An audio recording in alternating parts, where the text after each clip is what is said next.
We're back to give you the legal edge. Today, George Floyd was laid to rest 2 weeks after being killed by police in Minneapolis. His death sparked protests worldwide, some causing more clashes with police officers. So I sat down with attorney Bryan Waldman from the Sinus Dramus law firm today to break down what protesters can and can't do. Bryan, what do people need to know if they're planning to go out and attend a protest? Well, the first thing that they ought to know, Siobhan, is that they have an absolute right to protest. It's guaranteed by the Constitution and the First Amendment.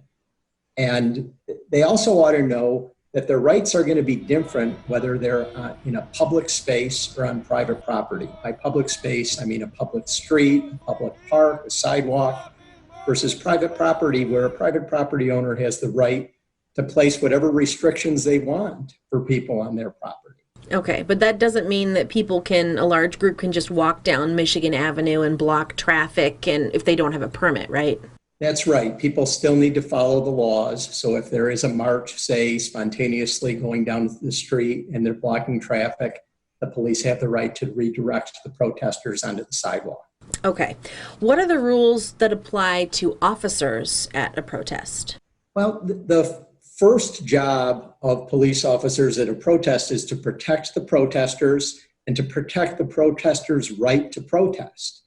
They also have an obligation to de-escalate any threat of violence.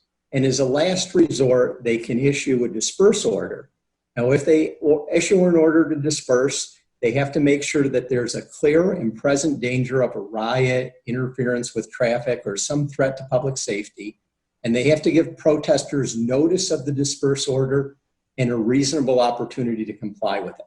But what if, a police officer sees someone smashing in windows or, doing something to someone else's car? Well, people have the right to protest, but they have the right to do it in a peaceful way. The laws still apply. A crime is still a crime. It doesn't matter if you're a protester. The rules don't change. Okay. If someone is stopped by police at a protest, what advice do you have for them? Well, the first thing people should do, in my opinion, if they get stopped by a police officer, is ask if they have the right to leave or continue walking. If they do, they ought to continue walking. They ought to leave. If the officer tells them they don't have a right to leave, whether the word arrest is used, they're under arrest at that point. And they really ought to stop talking. They shouldn't sign any documents, and they should ask for a lawyer. All right. Thank you, Bryan. As always, we appreciate your expertise in giving us the legal ed.